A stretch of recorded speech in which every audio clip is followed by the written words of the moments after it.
suas Bíblias em Colossenses, capítulo de número 4, do versículo 2 ao versículo 6. Colossenses, capítulo 4, do versículo 2 ao versículo 6. O tema da mensagem nesta noite é aproveitando as oportunidades. Vamos fazer essa leitura. Assim nos diz a palavra do nosso Deus. Perseverai na oração, vigiando com ações de graças.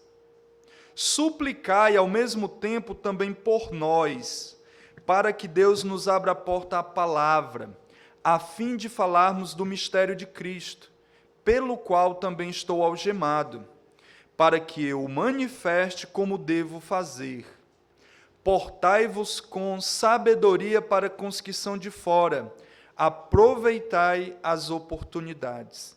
A vossa palavra seja sempre agradável, temperada com sal, para saberdes como deveis responder a cada um. Vamos orar, pedindo que Deus abençoe a sua palavra. Pai, grandioso Deus, bendito seja o teu nome por este culto, pela oportunidade que o Senhor nos dá de cantarmos ao Senhor, de lermos a tua palavra, de aprendermos e de sermos desafiados pelos relatórios. Muito obrigado por tudo que o Senhor fez ali no Timor e por tudo que o Senhor fará ali na Ilha da Madeira para a tua glória. Agora, Pai, eu suplico ao Senhor, apesar das minhas limitações, fala a tua igreja através da tua palavra, que o teu Santo Espírito possa nos conduzir e nos assistir neste momento, nos dando a graça e o entendimento para não sermos ouvintes negligentes, mas operosos praticantes para a tua glória. É o que eu te peço e te agradeço em nome de Cristo. Amém. Os irmãos podem assentar. Irmãos, na vida nós temos muitas oportunidades e às vezes lamentamos por oportunidades perdidas. Eu lembro, meu pai sempre conta uma história, que ele trabalhava numa empresa e o primo dele entrou na Cefaz, Secretaria da Fazenda do Estado do Ceará, com bom salário, mas meu pai, era carteira assinada, não quis esse emprego na Cefaz. Até hoje ele lamenta, porque o primo cresceu na vida e ele não. Então ele lamenta pela oportunidade perdida. E na vida nós desperdiçamos oportunidades para investir em pessoas, para investir na eternidade das pessoas. Essa carta foi escrita pelo apóstolo Paulo, da prisão. É uma das cartas da prisão, por volta do ano 61, 62 depois de Cristo. O apóstolo Paulo não foi o fundador dessa igreja. Normalmente, quando nós lemos as cartas, nós associamos, Paulo plantou essa igreja, mas aqui não. Quem foi que fundou então essa igreja? Foi Epáfras. Lendo a carta aos Colossenses, você vê que Epáfras, que era discípulo de Paulo, era o pastor dessa igreja. E tudo indica que esse homem foi alcançado por Cristo na segunda viagem missionária de Paulo, quando Paulo ficou em Éfeso, e ali na escola de Tirano, por 2 anos ele fez um seminário ali, ensinou a palavra de Deus e treinou os crentes. Epáfras voltou para a sua cidade natal, Colossos, e ali ele começou uma igreja. E ele pediu a ajuda do apóstolo Paulo, porque naquela igreja, heresias como o gnosticismo, adoração a anjos e outras heresias estavam entrando através de falsos mestres. Então Paulo escreve essa carta para a igreja, e ele mostra que, apesar da situação dele, os crentes deveriam aproveitar as oportunidades. Primeiramente, irmãos, o prisioneiro, o apóstolo Paulo, ele chama a igreja à oração. Ele chama a igreja à oração. É o final da carta, são os conselhos, é a conclusão do apóstolo Paulo. E ele diz, perseverai na oração. Irmãos, nós sabemos que a oração é o meio, foi o meio que Deus criou para que você tenha comunhão com Ele. A oração é algo que Deus nos deu para o nosso crescimento, para nos aproximar do Senhor. É o básico, porém, para orar é necessário disciplina, é necessário dedicação. Paulo ele diz, perseverai na oração. Perseverança dá a ideia de constância, persistência, determinação. Eu vejo nesse sentido de você orar constantemente, ter uma vida de comunhão com Deus e também ter alvos, ter propósitos. A minha mãe orou por mim durante 9 anos. Eu oro pelo meu pai há 20 anos e eu vou continuar orando por ele.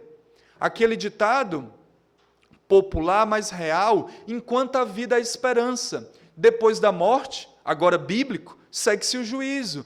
Então, se você tem orado por uma pessoa, não desista. Ore, se é para a glória de Deus, continue orando.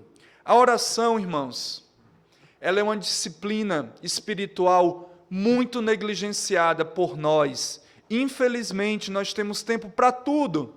Tempo para o lazer, tempo para o estudo, que é bom, mas nós não dedicamos tempo para estar na presença de Deus.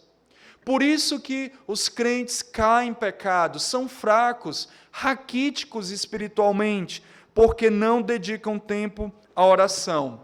Faça uma avaliação. Quando você chegar em casa, pegue seu smartphone, vá lá na configuração e veja o tempo que você passa nas redes sociais e o tempo que você passa conversando, orando ao Deus que você acabou de cantar, dizendo que Ele é soberano, que Ele está no controle, que você o ama. Como é que você o ama se você não se relaciona com Ele? Avalie. A oração é fundamental. Para orar é necessário ter disciplina.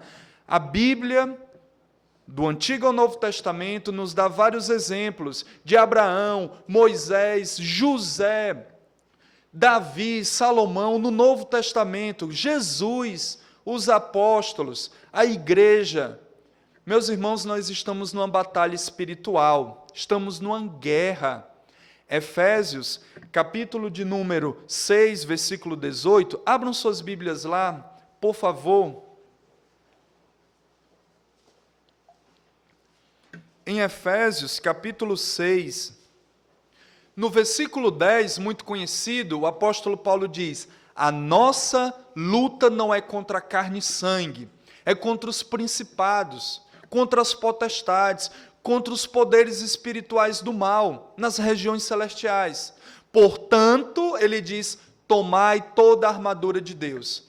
Ele fala da couraça da justiça, fala das botas da preparação do evangelho, fala da espada do Espírito, que é a palavra de Deus, fala do capacete da salvação. Então ele fala ali da armadura de Deus. Meus irmãos, você pode ter muita informação na sua cabeça, muita teologia, mas se você não orar, não funciona. Veja só como ele termina ali o texto, verso 18, com toda oração e súplica, orando em todo o tempo, no Espírito, e para isso vigiando, com toda perseverança e súplica, por todos os santos. Veja a ênfase dele. Não adianta ter muito conhecimento e não orar. A nossa batalha é uma batalha espiritual, não é uma guerra física. Satanás, como lá em Pedro está escrito, 1 Pedro capítulo 5, está como um leão que ruge. O leão que ruge, ele está pronto para atacar. Satanás tem um projeto, ele quer destruir a nossa família, destruir a nossa comunhão com Deus. Ele quer que o evangelho seja envergonhado mais uma vez. Se você não ora, você vai fracassar na vida cristã. Invista tempo em oração, tenha disciplina, priorize. É prioridade, não é brincadeira, é uma guerra. Se você não orar, você vai fracassar. É uma guerra que nós estamos inseridos. 1 Tessalonicenses, um verso muito conhecido que diz: orai sem cessar, ore constantemente, viva conectado, não com as redes sociais, mas com Deus. Não é pecado se você usa muitas redes sociais, dependendo, pode ser um vício, né? Temos que ter sabedoria, porém esteja sempre em comunhão com Deus. Às vezes, nós, como batistas, valorizamos muito a doutrina. Deus é muito transcendente, é muito distante, mas esquecemos que Ele é imanente, Ele é presente, Ele está aqui. Nós precisamos nos relacionar com o Senhor. Eu lembro de uma irmã, ela saía de Fortaleza e ia para Pacajus, região metropolitana, e ela me disse: Ronaldo, eu oro todo dia, eu vou para o meu trabalho, eu sou professor, eu vou dirigindo e orando. Aí eu pensei, ok, a irmã espiritual, né? Está dirigindo e orando. Depois eu fiquei pensando, eu não perguntei para ela, será que ela tem outros momentos que ela prioriza a oração, ou ela quer fazer duas coisas ao mesmo tempo? Que muitas vezes fazemos muito mal feito. E eu fiquei pensando, irmãos, o que foi que Jesus disse?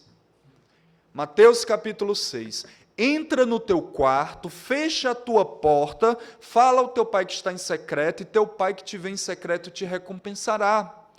É intimidade com Deus, nós temos que ter intimidade. Não seja um crente medíocre que ora somente na hora do almoço, na hora do jantar, na hora de dormir. Valorize o tempo com Deus. Não seja um religioso. Viva intimidade com o Senhor. O Senhor nos salvou com esse propósito. Nós somos filhos de Deus, novas criaturas. Temos acesso ao trono da graça. Valorize, priorize tempo com Deus. Irmãos, eu não falo isso jamais por orgulho, mas eu fui motivado, encorajado pelo pastor Genuano. E logo no começo da minha fé, ele fez um desafio, ainda lá no seminário. Ele era meu pastor, meu professor, conselheiro, presidente da Missão Maranata, múltiplos papéis. E ele fez um desafio para o grupo. Ele disse: queridos pastores e missionários, no mínimo, dedique 30 minutos de oração por dia, no mínimo 30 minutos de comunhão com Deus. E eu tenho praticado isso já há alguns anos, e eu digo, é uma bênção, ainda é pouco. Irmãos, eu sei que vocês oraram por mim o tempo que eu estava no Timor. Eu espero que alguns aqui, de fato, oraram por minha família ali, mas eu também orei por mim. Eu não só esperei as orações de vocês, eu li as Escrituras, eu me aproximei de Deus e eu cresci durante esse período de luta, mas na dependência do Senhor, tendo uma vida de oração. E eu encorajo os irmãos, ore, priorize, dê o melhor do dia para se dedicar à meditação na palavra e à oração. Ainda aqui no versículo 2, o apóstolo Paulo diz: perseverai na oração, vigiando com ações de graças. Temos que ser vigilantes. Jesus deixou claro lá no jardim do Getsêmani, quando ele sai, os apóstolos estavam dormindo, ele volta, ele diz: vigiai e orai, porque o espírito, na verdade, está pronto, mas a carne é fraca. Temos que estar alertas. O diabo, ele não tem quarentena, não. Ele não tira férias, não. Ele está trabalhando. Ele está sempre agindo para nos destruir. Temos que priorizar a comunhão com Deus. Lá no Ceará, alguns pentecostais, eles têm um jargão, não sei se é que eles usam, eles dizem: vigia vaso, vigia irmão, e é verdade, temos que vigiar, temos que estar de prontidão, alerta, porque o inimigo está sempre procurando brechas para nos atacar. O apóstolo Paulo também diz: com ações de graças. Devemos orar com perseverança, devemos vigiar e devemos dar graças ao Senhor por tudo. Nós temos muitos motivos para agradecer a Deus. A igreja do Senhor, a nossa família, nosso emprego, nossa saúde. Mas em Tessalonicenses, capítulo 5, verso 18, em tudo dai graça, porque esta é a vontade de Deus, em Cristo Jesus, para conosco. Irmãos, eu sei que é difícil, estamos vivendo um período diferente da história, mas você já deu graças por esse momento de pandemia? Você já parou e disse: Senhor, obrigado por tudo que eu estou vivendo, por tudo que eu estou aprendendo. Meus irmãos, eu vejo que Deus tem vários propósitos nesse momento difícil que vivemos. Ele tem promovido alguns irmãos para a glória e tem condenado outros ao inferno. O nosso Deus está no controle. porém Ele quer nos santificar, Ele quer que você cresça. E eu garanto que muitos aqui passaram a orar mais ao Senhor nesse momento de pandemia, não é verdade? Senhor, me livra do vírus, por favor, que meus filhos, meus netos, me livra desse vírus para que eu não morra.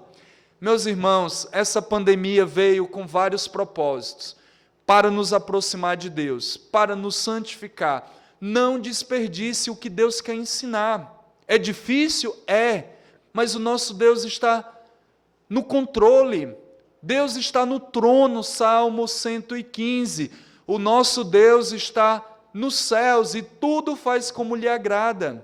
Ele está no controle, Ele reina acima de tudo. Nós não entendemos todos os desígnios do Senhor, mas o nosso Deus cuida de nós. Ele está no controle e devemos aproveitar essa oportunidade para crescer. Em segundo lugar, o prisioneiro, ele pede oração. Ele pede para que os irmãos orem.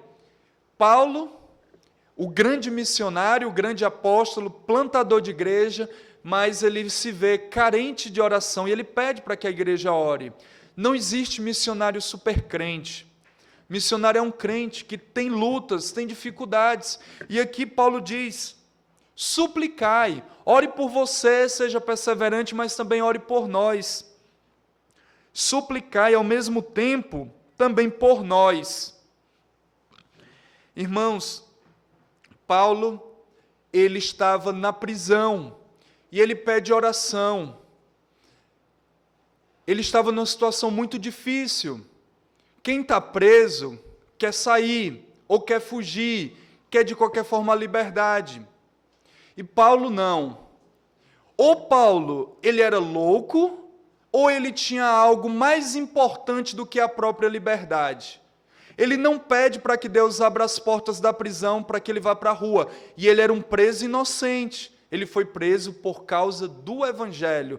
Ele não pede para ir para a liberdade. Ele pede por mais oportunidades para pregar a palavra de Deus. Ele diz: ore também por nós, para que Deus nos abra a porta à palavra. Ele queria testemunhar de Cristo, ele queria pregar o Evangelho.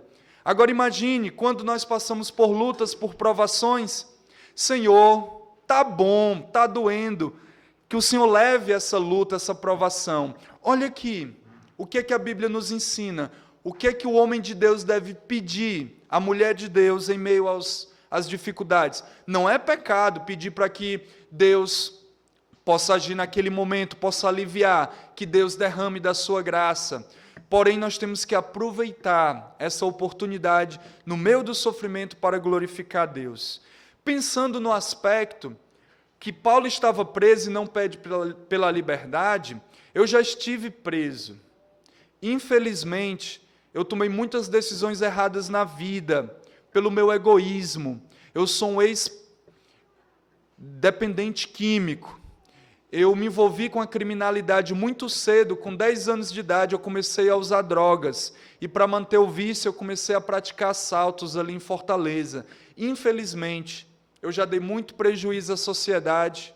Graças a Deus, nunca assassinei ninguém, mas eu machuquei muitas pessoas e destruí o patrimônio público. Eu era um desgraçado, eu era um terror do bairro onde eu morava. Me envolvi com crimes, me envolvi com gangues, me envolvi com torcidas organizadas, fui preso dezenas de vezes, várias vezes. Fui internado na FEBEM, fugi da FEBEM, porque eu não queria estar preso, eu queria estar em liberdade de qualquer forma. Então, irmãos, Paulo ele não pede a liberdade, ele pede oportunidades para pregar o Evangelho. Eu sei o que é estar preso, e eu vejo aqui esse exemplo do apóstolo Paulo, que mostra a intenção, a motivação dele. Irmãos, Paulo, ele pede para que Deus lhe dê mais oportunidades, a fim de tornar conhecido o mistério de Cristo, ou seja, a pregação do Evangelho. Ele tinha esse alvo em mente. Ele tinha, apesar da situação difícil que ele se encontrava, ele queria tornar o evangelho conhecido. E é interessante que no final de Atos, capítulo 28, tudo indica, de acordo com os historiadores, que essa foi a prisão que Paulo escreveu as cartas da prisão. Ele tinha a guarda pretoriana, tinha 2 soldados ali algemados a 2 soldados, mas ele estava pregando. Vamos ler Atos 28, do 30 ao 31. Os últimos versículos do livro de Atos. Paulo pediu para a igreja: ore. E parece que Deus respondeu essa oração.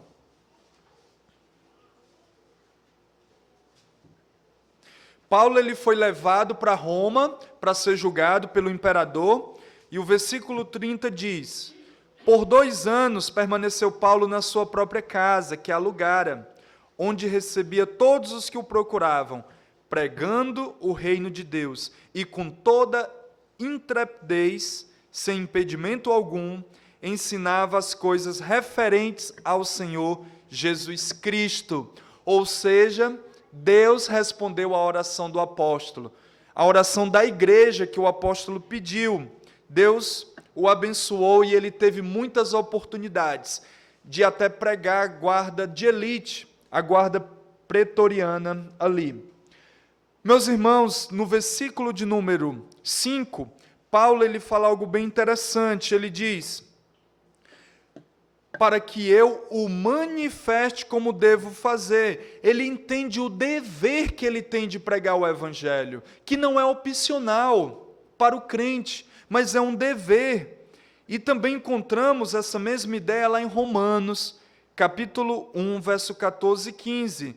Paulo ele se sente um devedor, tanto a gregos como a bárbaros. E ele diz: enquanto está em mim, tenho o dever de anunciar o evangelho de Cristo a todos. Ele sente o peso de responsabilidade. Em 1 Coríntios 9,16, ele diz: se anuncio o evangelho, não tenho de que me gloriar, pois sobre mim pesa essa obrigação, porque ai de mim se não pregar o evangelho. Irmãos, nós infelizmente não levamos tão a sério essa ordem de Cristo. Pregar o evangelho é para todo crente. Se você é um discípulo de Cristo, você tem a responsabilidade. Não é só para o pastor, não é só para o missionário, é para toda a igreja. A ordem que Cristo deu, lá em Atos, capítulo 8, com a descida do Espírito Santo, foi: sede minhas testemunhas, tanto em Jerusalém, como em toda a Judéia, Samaria e até os confins da terra. A ordem é para a igreja do ide, não é só para os apóstolos. É um mandamento. Assim como é um mandamento amar o próximo, assim como é um mandamento participar da ceia, é um mandamento pregar o evangelho. E muitas vezes nós não levamos a sério essa responsabilidade que Deus nos confiou de pregar o evangelho. O prisioneiro, ele ensina a igreja a aproveitar as oportunidades. Ele diz o seguinte: portai-vos com sabedoria para com os que são de fora, aproveitai as oportunidades. Irmãos, o apóstolo Paulo chama aqueles irmãos para ter um comportamento sábio. Eu vejo aqui o link que ele faz com o versículo 3. Ele diz: ore por mim, para que Deus me dê mais oportunidades para pregar. A ideia de abrir a porta, abrir as portas da palavra, é oportunidades para falar de Cristo. E ele diz: eu estou aqui na prisão, estou algemado, vocês estão aí fora, aproveitem as oportunidades. Porém, se comporte como sábio, viva como sábio. E nós sabemos, de acordo com o livro de Provérbios, que a sabedoria é o temor do Senhor, é ter uma vida íntegra, uma palavra bastante escassa, uma vida íntegra, ser íntegro nos seus negócios, não só falar o evangelho, mas viver o evangelho, ser alguém autêntico. Irmãos, é triste, porque muitas vezes nós estamos tendo um contato com alguém no trabalho, na escola, e damos um mau testemunho. Não nos comportamos como crentes, como sábios, e às vezes aquele investimento de meses e anos, perdemos tudo por conta do nosso testemunho, nos tornamos uma pedra de tropeço. Paulo ensina a igreja: aproveite as oportunidades, mas para isso viva como sábio, seja sábio. Interessante que o pastor Genuan, ele falava o seguinte: seja sábio e não sabido. Existe uma diferença, né? O sabido, que quer dar o jeitinho brasileiro, quer se aproveitar, fazer as mutretas lá, a artimanha para se dar bem em tudo. A Bíblia nos chama para ter uma vida de sabedoria, integridade, fazer a diferença nesse mundo caído, nesse mundo de trevas. Meus irmãos, nós somos chamados para ter uma vida diferente desse mundo. O apóstolo Paulo, ele diz: aproveitai as oportunidades. Nós temos tantas oportunidades, nós falamos de tudo. Falamos da pandemia, falamos da vacina, falamos do Brasil que ganhou aqui na Arena Amazônia, ganhou o jogo de quinta-feira, mas por que nós não falamos de Cristo? Nós falamos de tudo, mas nós não falamos de Jesus. Não é estranho, não é algo surreal. Quando eu fico pensando, a graça de Deus que nos alcançou, nos transformou, e nós omitimos o Evangelho. Certo dia eu estava meditando por que nós somos tão negligentes nessa ordem, nesse mandamento de pregar o Evangelho. Eu cheguei a 3 conclusões, tem muitas outras. A primeira foi: nós não acreditamos que só o Evangelho salva. Se acreditássemos, nós nos engajaríamos na obra de Deus, nós teríamos mais atitude, mais compromisso de pregar, de falar de Cristo. Pense só na seguinte situação: se seu vizinho, o Estevão está vindo aí, alguém deixou ele fugir.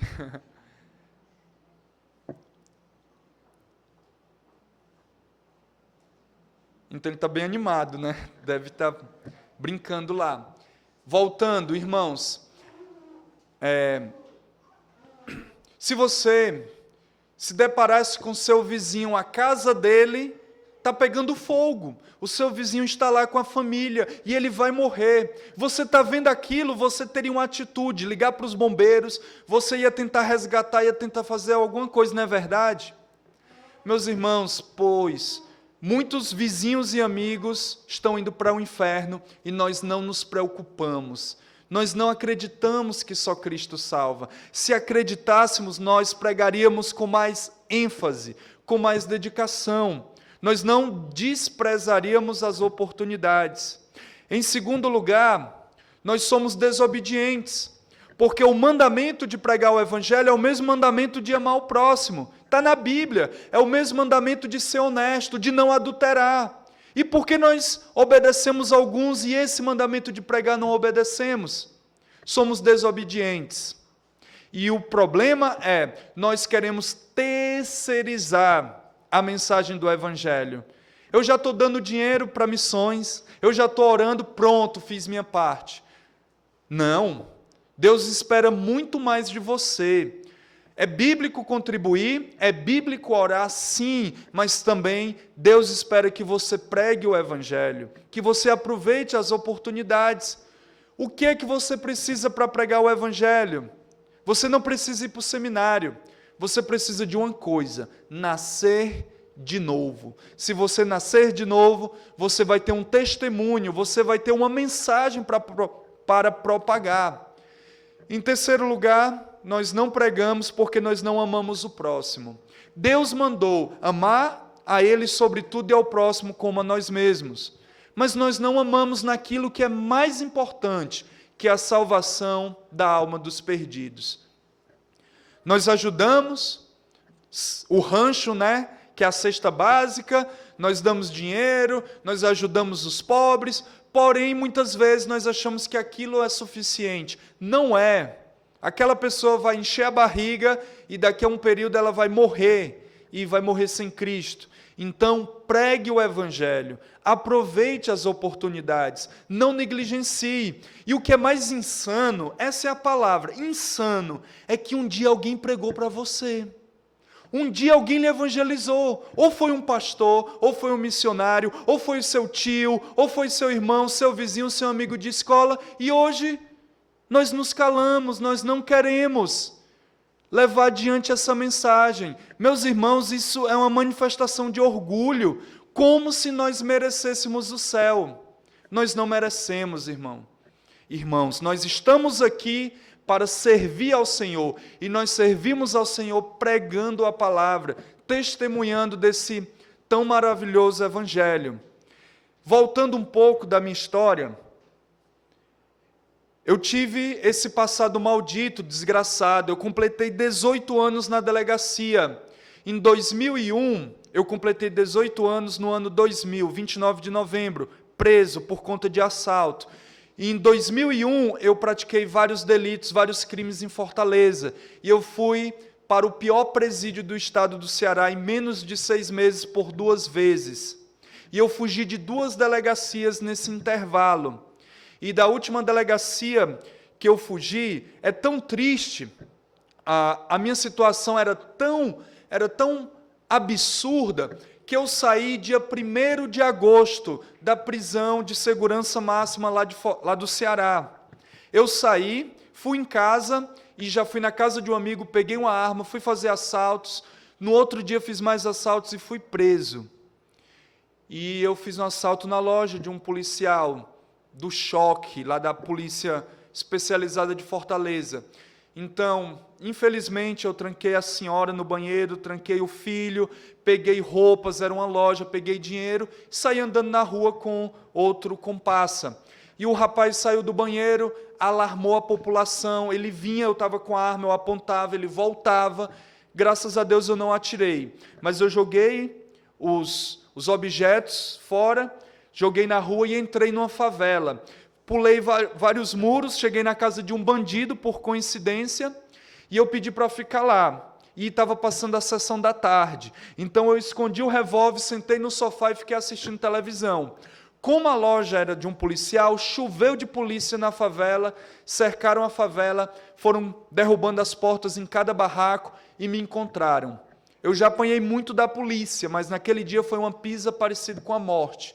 Me bateram muito, pularam, os policiais pulavam, me chutavam, quebraram meu nariz, minha boca sangrava, ouvido, ao ponto, me levaram para a delegacia, quando o delegado olhou para mim e disse, eu não quero esse rapaz aqui, eu vou me complicar, ele está todo lesionado, leve para o ML, Instituto Médico Legal, fazer um exame de corpo de delito. Chegando lá, o médico fez um exame e a conclusão foi lesão leve. Leve porque não era nele, era em mim era pesado, eu estava todo quebrado. Voltei para a delegacia, o delegado fez o flagrante, me colocou numa cela, eu mandei uma carta para minha mãe. Eu disse, mãe, eu vou voltar para o presídio, não precisa mais a senhora me visitar. Irmãos, eu saí dia 1º e eu estava voltando dia 2, com outro assalto. Eu era um caso perdido, um desgraçado. Eu lembro que um delegado lá em Fortaleza, do bairro que eu morava, ele disse que eu não ia passar dos 18 anos. Lá na delegacia, meu pai foi me visitar, levando comida, chorou. Eu mandei uma carta para minha mãe dizendo, mãe, eu vou voltar para o presídio, não precisa mais a senhora vir aqui, eu vou cumprir pena. Minha mãe mandou uma resposta dizendo, meu filho, eu te amo e eu acredito que Deus pode mudar a tua vida. Era a única pessoa que tinha esperança, a única pessoa. Orava por mim, me aconselhava, nunca me apoiou, mas ela foi uma mulher de oração. E eu disse, mãe, quer me ajudar? Manda mastruz com leite que eu estou todo quebrado. Sabe o que é mastruz com leite? Remédio caseiro, usamos lá no Nordeste. Tomei mastruz com leite, em 7 dias eu fugi da delegacia.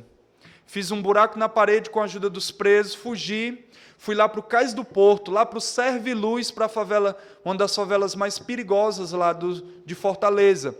Fiquei 2 semanas, minha foto passou no jornal, a polícia estava me procurando, eu não podia voltar para casa, fiquei ali.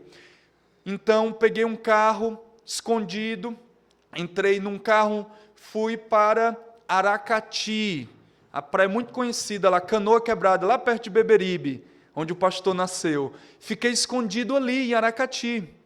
E até consegui um emprego, trabalhei por uma semana, mas eu fiz muitos arrombamentos de casas.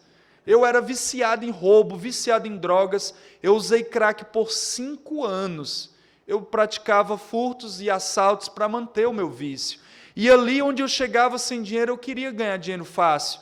Fui preso na cidade de Aracati, com menos de um mês que eu estava em liberdade, foragido da delegacia, fui para o presídio lá da cidade, era o meu 5º processo, em menos de 6 meses, em 7, 8 meses. O que aconteceu?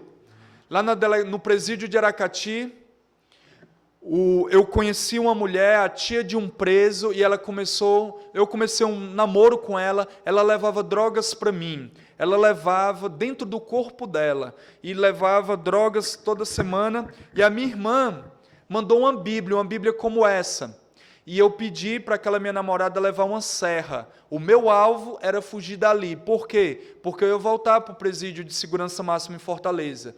Eu peguei a serra, guardei na Bíblia e fiquei esperando a ocasião para fugir. E chegou o mês de dezembro, eu pedi para os presos uma ajuda para me colocar na muralha. 2 homens fortes fizeram uma escada humana, eu subi, cheguei em cima da muralha, tinha um policial lá vigiando o presídio. E ele me viu, agora imagine um pardal deste tamanho em cima do muro. Ele me disse, eu atirei para te matar. Ele deu um tiro de fuzil 762. Se pega, eu não estaria aqui contando história. Mais um livramento que Deus me deu. Eu fiquei ali no presídio, eu corri na muralha, fui para os fundos do presídio, os policiais cercaram, deram vários tiros de pistola, e eu fiquei ali em cima. E o diretor do presídio dizia, desce daí. Eu, desço não, desce daí, como é que eu vou descer? Vão me matar lá embaixo. Me pegaram e me levaram para a solitária. E na solitária, na mesma noite, eu pedi a minha Bíblia, e já comecei a trabalhar na grade, comecei a serrar. Eu queria fugir de qualquer maneira, serrando, o permanente, o policial que dormia, me pegou, serrando as grades, e não tive como fugir, joguei a serra fora. No outro dia ele soldou, e eu fiquei ali na tranca, passei 11 dias, passei o Natal sozinho ali, lendo a Bíblia. Eu nem sabia ler direito, mas a Bíblia que a minha irmã mandou, ela foi estratégica, a minha irmã marcou alguns versículos com giz de cera, e um deles foi Mateus 11, 28, que Jesus diz, vinde a mim, todos que estáis cansados e sobrecarregados, que eu vos aliviarei. E eu entendi, apesar da minha desgraça, apesar de ser um bandido, escravo do pecado, Cristo estava de braços abertos para me acolher. Deus estava trabalhando ali no meu coração. Aqueles 11 dias que eu passei na tranca foi usando drogas. Não era lúcido, não era sóbrio. Eu tinha um amigo que ele ia trabalhar na cidade e ia dormir no presídio. E ele levava drogas para mim, levava maconha, comprimido, e eu lendo a Bíblia sobre efeito de drogas. A promotora da cidade, sábado, faltavam 2 dias para o ano novo, para entrar o ano de 2002. A promotora chegou lá no presídio, foi lá na solitária, falou comigo, me ameaçou de me transferir para Fortaleza, e ela disse, eu vou te colocar no pátio, se tu aprontar, eu te mando para Fortaleza. E eu fui para o pátio. No último domingo do ano de 2001, um grupo da Assembleia de Deus, que eles visitavam o presídio com frequência, eles foram, cantaram hinos da harpa, pregaram a palavra, e no final eles perguntaram, tem algum preso aqui arrependido, que quer mudar de vida, que quer seguir a Cristo? E para a glória de Deus eu disse, eu quero ser crente. E aqueles homens se alegraram, os irmãos me abraçaram, e logo me encorajaram, e eu disse para eles, por favor, liga para minha mãe, é o maior sonho que ela tem, que eu deixe essa vida. Eles ligaram, e na primeira visita da minha mãe, na primeira semana de 2002, ela foi lá, e ela entrou no presídio chorando, mas de alegria. Ela acreditava que Deus tinha poder de mudar a minha vida. Então, Ali no presídio, os presos me respeitavam, mas os policiais achavam que eu era mais uma estratégia para fugir, então eu fiquei ali mais 3 meses, mas eu não estava bem. Eu orando ao Senhor, pedindo para Deus me tirar dali. Por quê? Porque eu estava tendo um caso com aquela mulher, e aquilo estava pesando muito no meu coração. Eu não queria casar com ela, mas como ela me ajudou um período que eu passei doente, eu não tive a coragem de acabar o relacionamento. Mas o meu coração pesava, porque aquilo era pecado. E eu pedi a Deus: Senhor, me tira daqui, por favor, me leva para outro canto. E graças a Deus chegou a minha transferência, chegou o meu alvará, mas eu tinha uma preventiva em Fortaleza, fui transferido para Fortaleza, e lá fiquei um mês na delegacia e depois ganhei a liberdade, depois de 8 meses, juntando o tempo em Aracati e o tempo em Fortaleza. Pela primeira vez eu saí da prisão, livre, não só das grades físicas, mas das grades espirituais. Chegando em casa, minha irmã, que mandou a Bíblia, não acreditava que eu era crente. Meu irmão também não acreditava, meu pai, apenas a minha mãe.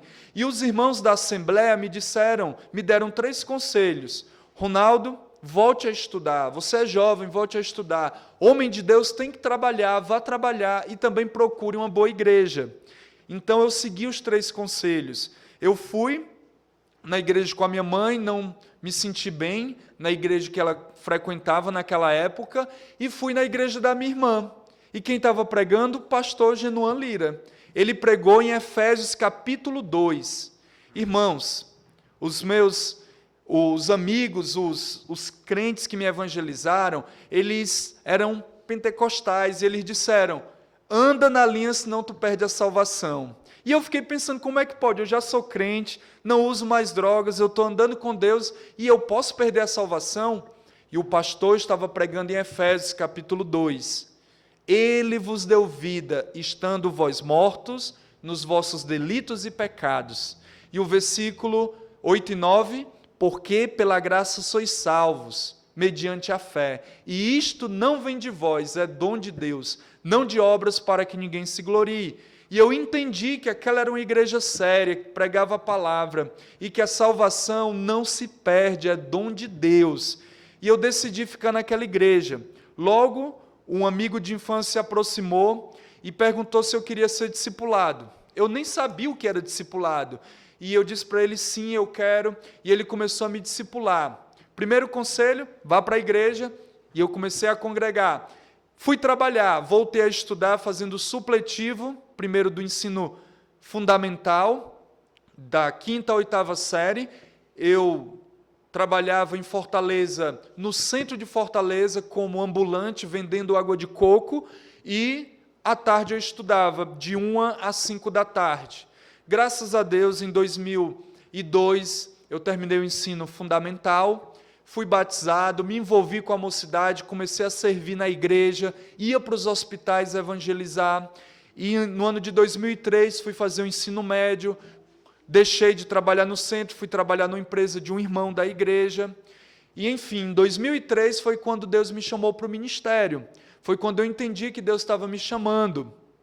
E eu disse para o pastor: pastor, eu não quero ir agora para o seminário do Cariri, eu quero estudar português, porque eu tenho dificuldade em falar português, então, como eu quero pregar, eu preciso melhorar. Então, fiquei ali em Fortaleza. Estava trabalhando num posto de gasolina como frentista, em 2004. Os meus processos, eu era um preso da justiça no regime aberto. Se fosse hoje, eu teria umas 3 pulseiras, talvez, pulseira eletrônica que os presos usam. Naquela época, eu tinha que comparecer ao órgão da justiça toda semana e tinha que assinar o livro. E eu estava indo toda semana, 2 anos, respondendo. Então, um oficial de justiça foi na minha casa com o ofício para eu comparecer ao fórum. E eu fui com a minha mãe e lá eu fiquei. Eu fui preso novamente por conta do meu passado. Voltei para a prisão, fiquei 1 ano, 7 meses e 26 dias. E eu louvo a Deus por esse tempo. Eu estava pagando pelos delitos que eu cometi, mas também eu estava servindo a Deus ali. A minha igreja me deu todo o apoio, eles me encorajaram, pagaram advogado juntamente com a minha família, eu tive todo o suporte, encorajamento, os pastores me visitavam, foi um tempo de crescimento espiritual que Deus me deu. Saí do presídio em 2006, em janeiro, e já entrei no seminário em fevereiro. Com 2 semanas que eu tinha saído do presídio, fui estudar, e logo em 2018 me casei com a Thalita, e em 2019 foi que chegou o desafio para o Timor. Por que eu conto essa história? Porque alguém pregou o evangelho para mim. A minha vida era uma vida desgraçada, sem esperança. Deus mudou completamente a minha história. Há 20 anos eu não uso drogas. Como eu parei de usar drogas? Lendo a Bíblia. Eu nunca fui para uma clínica de recuperação, nunca tomei remédios. Dentro da prisão tinha drogas, não faltava. É mais fácil faltar droga no seu bairro do que dentro do presídio, porque senão vai ter rebelião. Mas Deus, por sua graça, me libertou completamente. A tal ponto, eu estava na cela com os presos, e eles usavam drogas quase que diariamente. Eu senti o cheiro do crack, vi ali a cocaína, a maconha, e Deus me sustentou para não cair, para não voltar. Pela graça de Deus, Ele me fortaleceu durante todo esse presídio. Irmãos, no meu caso, educação familiar, muito importante, a minha família tentou, minha mãe, meus pais, me matricularam até em colégios particulares. Eu fugia do colégio, roubava a professora, fui expulso de vários colégios. A educação não funcionou para mim. Agora, espancamento da polícia, tortura, presídio, nada disso funcionou. O que funcionou e o que transforma o homem é a graça de Deus. É o evangelho que muda, de fato, as nossas vidas. Hoje eu não devo mais nada para a justiça, eu já paguei tudo o que eu devia, passei mais de 3 anos no fechado, na somatória de penas, e respondi mais de 7 anos no regime aberto. Antes de ir para o Timor, eu entrei com advogado, com pedido na justiça de alvará. Hoje eu não devo mais nada, minha ficha é limpa, graças a Deus. Já viajei para o Timor, morei lá 6 anos, já fui para a Ilha da Madeira, já fui para 9 países e não tive nenhum problema por conta do meu passado. Deus me perdoou e eu paguei completamente o que eu devia, para a glória do Senhor. Para concluir, o prisioneiro ele diz o seguinte, ele encoraja no versículo 6, ele encoraja os irmãos a responder com sabedoria, a responder àqueles que nos perguntam. Ele diz que as nossas palavras devem ser agradáveis, temperadas com sal, para saberdes como deveis responder a cada um. Devemos falar com amor, com sabedoria, mas devemos falar a verdade. Devemos falar da necessidade do homem nascer de novo, arrependimento. Devemos pregar o evangelho bíblico. Devemos pregar a palavra do Senhor, o pecado que nos separa de Deus e a necessidade de reconciliação. Eu quero já chegar aqui nessa conclusão pelo tempo. Então, irmãos, por último, fizeram uma pesquisa no Canadá para entender por que muitos prédios estavam vazios. O Canadá já foi um país muito missionário, enviou missionários para o Brasil, para a África, para a Ásia, mandou missionários para vários países. E um missiólogo foi lá, fez uma pesquisa para entender por que no passado tinha igrejas com 5.000 membros, hoje tem 30 pessoas. E a conclusão foi, os irmãos investiram em missões, mandaram missionários e não fizeram dever de casa. Deixaram de pregar para os filhos, para os vizinhos, para os amigos no trabalho, e assim a igreja, aquela geração muito ativa, passou, acabou. Meus irmãos, não terceirize o evangelho, aproveitem as oportunidades. Eu espero que nunca aconteça isso com a Igreja da Graça, mas obedeça ao Senhor, pregue a palavra, torne Cristo conhecido. Não seja orgulhoso achando que você merece essa salvação. Nós não merecemos. recebemos de graça e temos que levar de graça para os perdidos. Amém? Que Deus abençoe os irmãos. Hoje nos estendemos um pouco, mas o missionário fala demais. Demora a vir, quando vem, fala demais, né? Lá atrás tem o cartão, tem alguns artesanatos, e se alguém tiver alguma pergunta, pode me procurar, ok? Que Deus abençoe os irmãos. Muito obrigado por todo o apoio. Pastor?